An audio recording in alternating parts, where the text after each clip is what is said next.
Olá, meu nome é Walter Paz, seja bem-vindo a esse estudo. Você que clicou, como eu, como qualquer outro, somos necessitados, né? Então seja bem-vindo, em nome de Deus.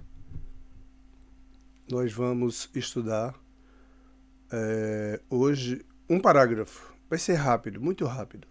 Então, por favor, fique aqui conosco e faça assim, livre o seu raciocínio, tá bom? Que tem que ser, temos que respeitar sempre o pensamento do outro, o entendimento. É assim que devemos estudar a doutrina e qualquer outra religião. Então eu vou colocar o texto para a leitura, tá bom? Vocês estão vendo aqui que o livro é Céu e Inferno, não é?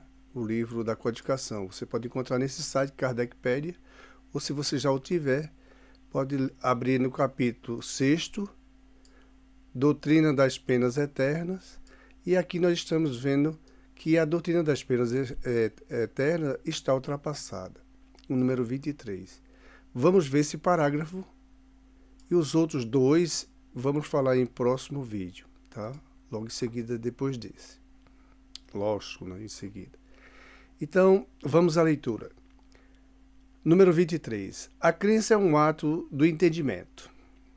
É por isso que não pode ser imposta. Se, durante certo período da humanidade, o dogma da eternidade das penas pôde ser inofensível, até mesmo saudável, chega um momento em que se torna perigoso. Com efeito, desde o instante em que o impondes como verdade absoluta, quando a razão o repele, resulta daí necessariamente uma destas duas coisas. Ou o homem que quer crer cria uma crença mais racional e então se separa de vós, ou então não crê em mais nada. Torna-se aí ateu materialista. É evidente que, para quem quer que seja que estudou a questão com sangue frio, em nossos dias, o dogma da eternidade das penas fez mais materialistas e ateus do que todos os filósofos. Ok? Então é nesse aspecto que nós vamos estudar o que está por aí. Vamos fazer um resumo, comentário. Então você tem, graças a Deus, hoje o discernimento, né? Está bem melhor, não é? O seu entendimento avançou. Você vê coisas, você toca, você tem experiências de outras pessoas no seu lar, na sua família, com parentes, com amigos. Então, você está aprofundando cada vez mais o seu mundo interior. E você está vendo que a sua razão está crescendo, está ampliando, está tendo mais segurança. Obviamente, como ele disse, que a crença é um ato do entendimento e por isso que não pode ser imposta. Então, essa crença é de acordo com o entendimento, com o que você está conhecendo. Então, como acreditar nas penas eternas? As pessoas vão para o inferno e vivem como espírito sofrendo lá por erros tão simples, às vezes, ou complicados, não é? Como nós sabemos que tem muitos crimes aqui. Então não dá mais para crer. Hoje isso torna-se nocivo. Ter que crer porque crer. Porque na época nós vamos encontrar na história as criaturas que não acreditavam nessa crença, elas eram obrigadas a seguir, ou seguia-os, ou então uns teriam a morte, outros teriam o desprezo, perdiam vantagens. E ameaças, inclusive de famílias, de morte de famílias. Então é um assunto muito sério. Hoje não dá mais para engolir isso. Não dá, isso não entra mais. Você está no ponto de razão que não dá para crer nessas penas eternas, aonde as criaturas vão sofrer eternamente, sem mais nenhuma condições de reminiscência, e outras que vão para o céu. Não dá. Eu tenho meus entes queridos, você também tem os seus. Imagine se você vai para o céu e os seus entes queridos, alguns vão para o inferno. Você não vai gostar disso, você não vai querer. Você jamais aceitaria sua mãe para um lugar desse. Jamais. E nem sua mãe aceitaria que você fosse para um lugar como esse, das penas eternas. Não dá. Hoje, nós vemos crianças, né, dotadas de raciocínio, de conhecimentos, e mesmo de mediunidade, que é impressionante, como elas mesmas, muitas delas afirmam, ver alguém da família que não conheceu quando chegou aqui na Terra.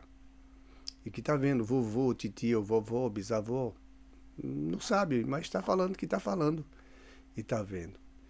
Nós vamos também ver nos casos de exemplos de Chico Xavier, que são muitos.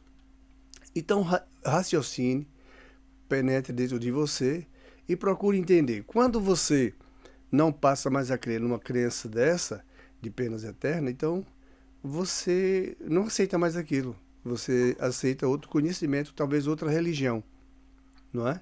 A religião do Cristo, ela é a única religião que salva, porque é desprovida de todo materialismo, não é? Desprovida de todo interesse pessoal. É simplesmente por amor ao próximo, por amor aos seus irmãos, que é assim que ele nos tratava. Nós todos somos filhos de Deus. Então Jesus não veio para falar coisas e principalmente dar exemplos e deixar no esquecido a nós a vagarmos, a praticarmos, a crermos ou não. Então, o que é que você acha? Parar para pensar em você mesmo e veja se com Jesus não é melhor o caminho. E o Espiritismo é Jesus, porque Jesus, ele é rei no mundo espiritual, não é? Está na passagem lá com Pilatos. E não custa nada estudarmos um pouco mais. Então, aqueles que estudaram a religião com sangue frio, né, pode, de repente, não acreditar mais de maneira alguma e tornar-se crente ou não tornar-se crente. Ele pode tornar-se um filósofo. Você sabe que muitos filósofos deixaram de crer. Por isso, se olharmos direitinho no mundo, há muito mais ateus e materialistas do que filósofos. Ok? Que filósofo também não crê. Os que creem já entram num processo, sabe, muito suspeito. Ele mesmo estudando com muito carinho aquilo ali, porque é importante para ele, como é importante para você. É importante para mim. Eu já sei que a vida continua depois da morte. Eu não tenho dúvida disso. Mas e você? Será que acredita? Será que você acredita que Deus foi quem criou todo esse planeta? E todos os outros que estão por fora? E tudo que está aqui dentro foi Ele que criou? Não é a matéria que nos serve de alimento, que nos abriga? Será que foi ou não? Eu não tenho dúvida que foi Deus. E que Deus nos ama. E que Ele não nos castiga. Dessa forma, não. Penas eternas, jamais. Mas a nossa consciência, o juiz, esse pode nos perseguir se não fizermos boas ações ou más ações.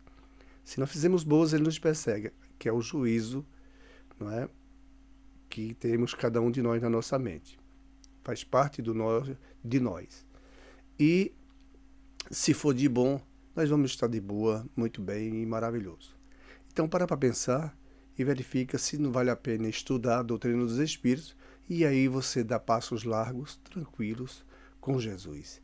Que Jesus assim estabeleça na tua vida, no teu templo, uma melhor compreensão da doutrina dos Espíritos. Ficamos por aqui e que Deus te proteja, que Deus te ampare, te ilumine sempre.